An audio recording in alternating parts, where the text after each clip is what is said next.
Hey everybody, it's Lainey with Parenting Parachute, and I am here today to talk briefly about what to do when you have a strong-willed child, and more importantly today, what not to do. There's a lot of pressure in our parenting culture to get strong-willed children to behave, and I'm just going to dive right in today. I'm going to keep this really short. I'm going to keep it really brief. Because I know a lot of you have strong-willed children, and even though that may not define all of how your strong-willed child may also be super sweet and super sensitive and all these other things, but if your child exhibits traits of being strong-willed, then this is a child who, you say yes, they say no, you say no, they say yes. Clearly a child who is not easily swayed to do what you want them to do, or what the other kids are doing, maybe what the grandparents are asking them to do, maybe even what teachers are asking them to do. If you have a strong-willed child, you kind of know what I'm talking about. So in the poll that I asked you to do a few days ago, a lot of you said that just the nature of your strong-willed child is a really big deal, and makes your child fall into what I will continue to call a challenging category. So the biggest thing that I hear from parents who are at their wits' end, parents who are like, how do I handle a strong-willed child when I actually need them to be behaving and doing certain things at certain times? The advice that these parents are getting, because they share it with me. They're like, well, my pediatrician told me to do this, or my child's teacher told me to do that. Mostly what it comes across as is we're going to break their spirits.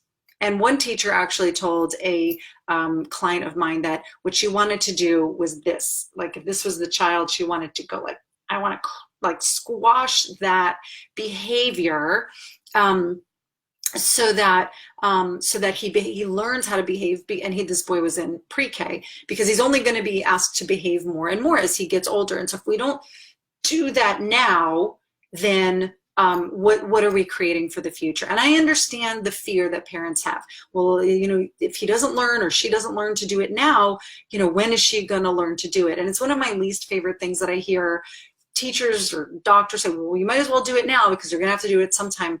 They don't have to learn how to do everything right now. And they certainly don't need to know how to do it at the level of an older kid when they're a younger kid, whatever it is, sitting in circle time, putting on their shoes, all of these things that need to get done, I agree, eventually and over time, can be done without doing this, without breaking their spirits, without squashing their confidence, without making them feel like shame of it. I don't belong. The behavior may not fit the situation, and that's important to lean into and figure out, how are we going to shape and guide this behavior without making the child feel like they're a problem, right? They may have a behavior that's not acceptable or out of bounds or inappropriate, but it's not that they themselves are inappropriate, bad, or whatever words are being used for them. So my topic today is, do not do this thing with a strong-willed child. And what I see happening again and again in a lot of different ways is that the messages that are being given to strong-willed kids are along the lines of, that this is a bad thing. And what we really want to do is to be eliminating the word bad, especially from younger kids' vocabulary, because they do not know how to hear that a behavior is bad, but they are not bad. If they're hearing that their behavior is bad, they're going to interpret that as that that they themselves are bad, and they will end up feeling bad about themselves. So we don't want to be using shame tactics of any kind with kids who are strong-willed, and we certainly don't want to break their spirit. Because eventually, I know all of you would agree with me, because I've asked this of hundreds of parents who I've talked to, is it that you want to break your child's strong will? Do you see that this could possibly serve them later on? And every parent says, well, sure, I could see this serving them later on. They'll be a kick-ass lawyer, or they're going to be an amazing business negotiator, or somebody who just goes after what they want, top salesperson on their team, whatever the thing is, right? But But I don't want them to be that right now. I don't want them to be so strong-willed right now. I want them to be compliant now, but I want them to sort of magically have this trait not extinguished from them for later. I want to like put it on hold. I want to put it into a little freezer, cryo chamber, and open it back up when they're, when they're older and they're out of the house and I don't have to deal with them. It doesn't work like that. And what I also want you to know here is that by, again, I'm going to go back to what that teacher was saying about squashing a behavior. You can absolutely, parents, you can do whatever you want with your kids, right? Like I know basically, unless you really cross lines, then somebody's going to come, and get you. But like you can raise your kid however you want, and you have the choice of raising them to become whoever, they were or were not meant to be. That's basically the path that you can choose with kids. Is that you can raise them to be the best versions of themselves, or you can raise them to be not the best version of somebody else. So they can, that's what it boils down to, two main things, okay? And what I really hope for with your parenting, with everybody's parenting, is that you're raising them to be the best versions of themselves, because nobody is ever going to grow up to be another version or a better version of somebody else. It's like a cheap copy. It doesn't work like that. Life doesn't work like that, and human development doesn't work like that. And so the main thing to understand here is that when you are seeing your child exhibit a behavior that you don't like, for whatever reason, it's inappropriate for the moment, or it doesn't fit in the values of your family, or it's not going to work in school for them, or it's antisocial, whatever the behavior is, underneath that behavior, there is a need. And as parents, it is our job to figure out what that need is. And when we're talking about strong-willed children, when we are talking about children who fall into what I'm going to continue to call a challenging category, these are not easy kids. When I'm talking about stuff, people with easy kids are going to be like, what's the big deal? I ask my kid to stop jumping on the couch and they stop. And if they don't, I have them sit on this, sit aside for a minute, and then they never do it again. That's what I would call an easy kid. If you have one of those, more power to you, wonderful, it's great. You're not going to relate to what I'm talking about, or, the stuff that I'm talking about. If you have a challenging kid though, you know what I'm talking about. You know that these are kids who, they don't listen the first time. They might not listen the second, third, or fourth time either. You find yourself repeating yourself. You find yourself trying to do the sticker charts, and you try to, you try all the things that they're recommending in the books, and none of it is working. Why? Because there's a need that's underneath your child's behavior that's not being met in some way. And it is our job to learn how to read our kids. Much more important than reading the books, in my opinion, is learning how to read your kid, and to figure out what the need is underneath their behavior. The behavior is just a sign. It's like a neon sign above our kid's head, or anybody's head, really, an adult, any person, anybody's behavior is just a sign that's saying, I actually have this need underneath. I wish it was that easy. I wish it was a sign that we could actually all read very easily, because that would be super convenient. Oh, these people showing up. Hi, Christy. Hi, Shannon. Hi, Sandra. Hi, Libby. Hi, Ashley. Good to have you guys here. Gals here, actually. So in learning to help our strong-willed, defiant, impulsive, possibly oppositional child, right? I'll take impulsive out of that, actually, but oppositional child, in helping them actually shape what they are doing, not who they are, but what they're doing, into things that are more positive, that are more adaptive as opposed to maladaptive.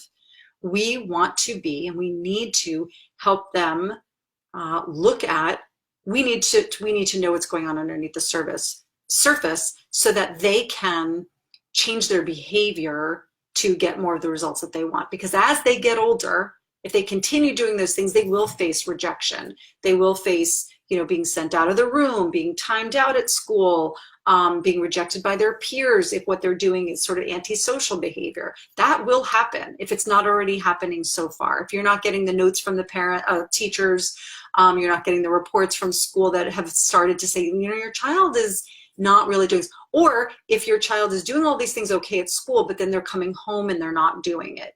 That's also a possibility too. So again, I want you to not get so caught up with what the actual behavior is. And I want you to start thinking about what might be underneath the behavior. And if you don't know how to do that, or you don't know, okay, well, I did recognize that underneath their behavior, it was actually this thing. You don't know what to do with that. That's when you would book a call with me, because that would be a conversation. We would need to talk about that so I could hear the details. The other thing that I said not to do, I'm just recapping here, right? The other thing not to do is to think about squashing their spirit in the process of this, because this is something that will eventually serve them. Being strong-willed, having a solid sense of yourself, is actually a very positive thing in the world, okay? And we would just want to be able to shape it and guide it so that it becomes a productive form of this. And it's something that doesn't get in their way. And the third thing was to not just label your child as only being strong-willed, okay? We want to be seeing a whole picture of a child who has a whole bunch of different qualities about them, and not just identifying them as this one aspect of their personality or aspect of their behavior. We really want to be separating the behavior from the child. Those are three really, really important things to not do, or we could frame it positive to do, to separate the child from the behavior. We don't want to be coupling the behavior with the child. Okay, so I hope that this was helpful today. Again, with these quick little training sessions, I'm just giving you, kind of overall ideas. And if these are things that you want to lean into and things that you want to learn how to do, there are absolute practices that parents have to do, and parents have to learn, and parents have to be trained to do these things. I know that you're all smart. I know every single one of you is smart. You understand what I'm saying, but it's different getting it from here to doing the practices to get it to here, so it will come out here and in your facial expression, which is a big part of how we communicate our love to our children and their lovability, which I talked about last time. So I hope this was helpful today. I was gonna say hands up. That's not what I meant to say. Thumbs up to all of you all for being here. Thanks for tuning in, and I will see you next time, probably next Tuesday. And in the meantime, if you are struggling, if you are suffering, if you are at your wit's end, if you're like, my kid is not on track to, or I'm worried that my child is not on track. Maybe you don't know it, but you're just like, you have this fear of, oh my gosh, I don't know that I'm doing the right things for my kid at this time. I don't know that we're on track to get my kids to be the successful, independent, happy, confident person that I want them to be long term. I'm not sure. I don't know. And I'm having a really, really, really hard time with parenting in a way that I don't hear other people talking about. And I'm not finding my kid in the books, and I'm not finding my kid on the blogs and the internet. I'm not finding them. And I'm, really at a loss of where to go, or you've got a lot of conflicting information coming in on you. Please go ahead and book a call. We'll get things clear.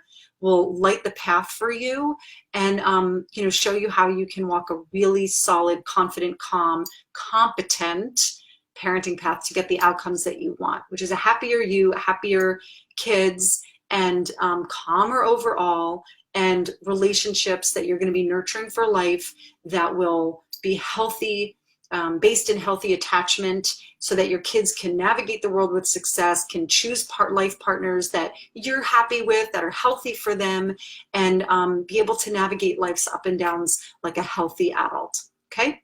Even if you don't know how to do that now. Even if you're like, I don't know how to do that, so how could I teach them? That's what I'm here for, okay? So be well, book your call if you haven't already, and have a wonderful weekend. I will talk to you soon. Take care. Bye.